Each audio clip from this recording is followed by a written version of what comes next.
Goldeneye undoubtedly represents something special in the Bond canon. After the release of License to Kill, which underperformed against expectations, there was a lengthy 6-year gap between films.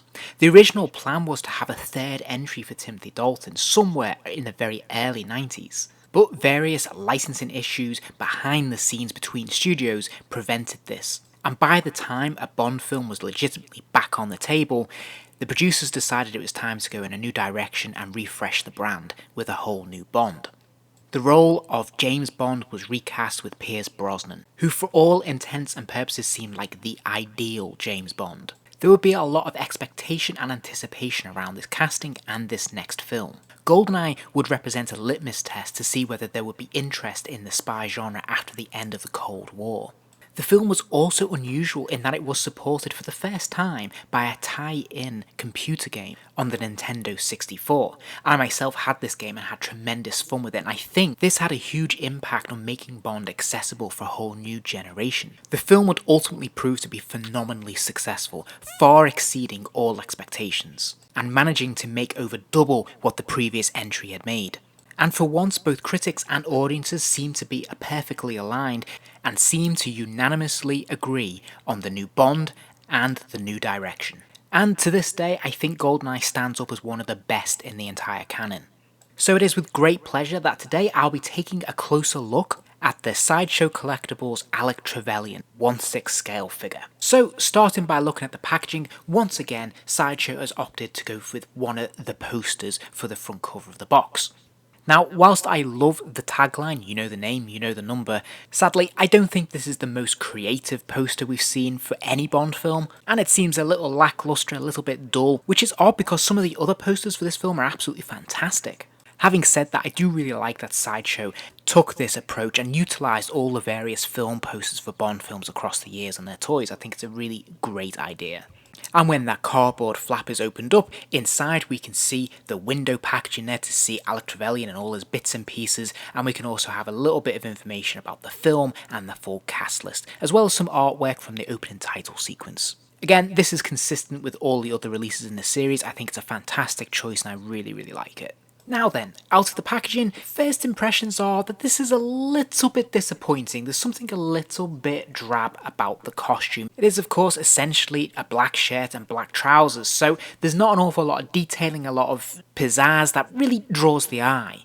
And whilst I think the head sculpt is quite cool, especially with the burnt scar on the side of the face, the likeness itself, I'm sort of in two minds with. From certain angles, it does seem to capture Sean Bean's likeness quite well, but on others, especially head-on, it's not quite as convincing. I think the face maybe just seems a little bit too broad when it should be a little bit thinner. There's just something slightly off about the eyes as well, I think. It's not a terrible likeness, but it doesn't pop either. On the other hand though, like I said, I really do like the detailing on the face here. The scarred effect there of the burn looks really very good. The paint taps over it to make it look a different colour, a bit discoloured from the rest of the face is done spectacularly well.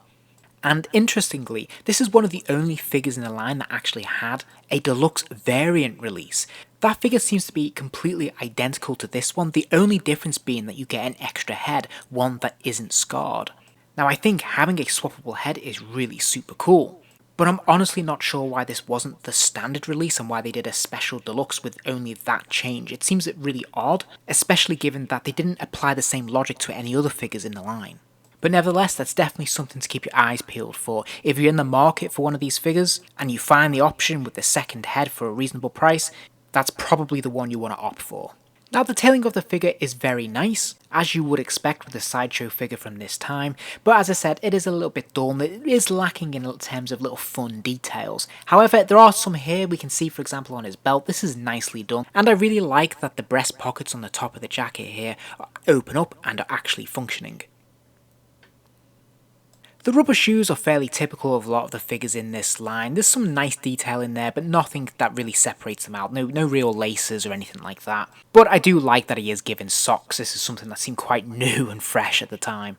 And one of his coolest accessories is of course his watch. And although it's fairly simplistic by today's standards, I think they've done a really nice job of this for the time. It is essentially a rubber piece, but you can see there's some detailing there and some paint apps on it to make it look a bit more detailed and fleshed out, and I think it's mostly successful. He has a standard Sideshow figure body, so he has a ball jointed neck, meaning of course he can spin his head right the way around if you want him to. He can look up and down a good distance too, which is really good. He's also got ball jointed shoulders, so of course his arms kick up and out, and there's a little bit of a butterfly motion there as well, so he can go back a little bit, which is pretty cool. He's also got double jointed elbows, meaning that the arms can stretch right the way back there, so he can touch his head if he wanted to, which is fantastic. And he's got a swivel at the forearm and at the wrist.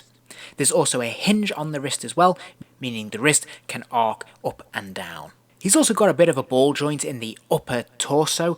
He can kind of swivel from side to side. He can't really bend forwards too much though. Meanwhile, he does have a hinge at the hips, kicking his legs out there, and also able to kick them forwards and backwards a really good distance, all the way back in fact. And with the aid of the double jointed knees, he can kick his foot all the way to his back really, which is fantastic. And then finally, he has a swivel at the ankle, and it is also hinged, meaning of course it can arc upwards and downwards as well. So what goodies does he come with? Well, aside from his stand and his watch, he comes with his pistol, an AK-47, and of course the Goldeneye key. As you'd expect, the pistol is nicely sculpted. There's a fair bit of detail on it, although there's not much in the way of paint apps. But the really cool thing about this, of course, is the clip that comes out of the bottom, and as you can see there is a golden bullet in there. And this is something I really love about Sideshow and their weapons, is being able to have that removable clip. I think is very, very cool. And he holds that pistol perfectly. It fits nice and easily into his grip there, and the finger goes over onto the trigger, which looks fantastic. And yeah, this looks like a perfect fit. Nice and tight, and the fingers are firm but malleable enough to be able to adjust their grip around the butt of the gun there, which looks pretty good. For me though, the standout accessory is the AK-47. It comes with this little holster strap which pins into the back of the gun there. Now mine that seems to just come loose all the time, I don't know if that's just me. He also has a removable clip for this as well, which is fantastic, and again there is a bullet detail in there which is very cool, and it just slots back inside. So I love this, I love the detailing on it, I love the colour and the paint apps. I think they've done a fantastic job with it. And once again, he holds it absolutely perfectly. His right hand goes onto the trigger, no problems whatsoever. He holds it nice and tight. Meanwhile, his left hand grips the barrel there, and this just looks super cool, I think. So yeah, absolutely fantastic job of this, and I think it really makes the figure pop a lot more. It looks a lot more exciting now and a lot more interesting. So really glad they gave him this accessory, and I think it looks just fantastic. And I'm pleased to say that that left hand has no problems holding the Goldeneye key either. Again, the fingers just fit around it nice and snugly to hold it in place, and this is a pretty solid grip, so you're not going to have any problems with these accessories slipping through his fingers. So overall, I think this is a pretty solid entry into this line of figures. Trevelyan is one of the more interesting and memorable Bond villains, and I think Sideshow have done a pretty decent job of bringing him to life in toy form here. Whilst I'm not super keen on the head sculpt, I do think his accessories are a lot of fun, and if you're a Bond fan, a Goldeneye fan, or a completist, you're going to want this figure, and I don't think you'd regret it if you do pick him up. If you enjoyed this video, please do give it a like, and remember to subscribe as there'll be plenty more videos soon.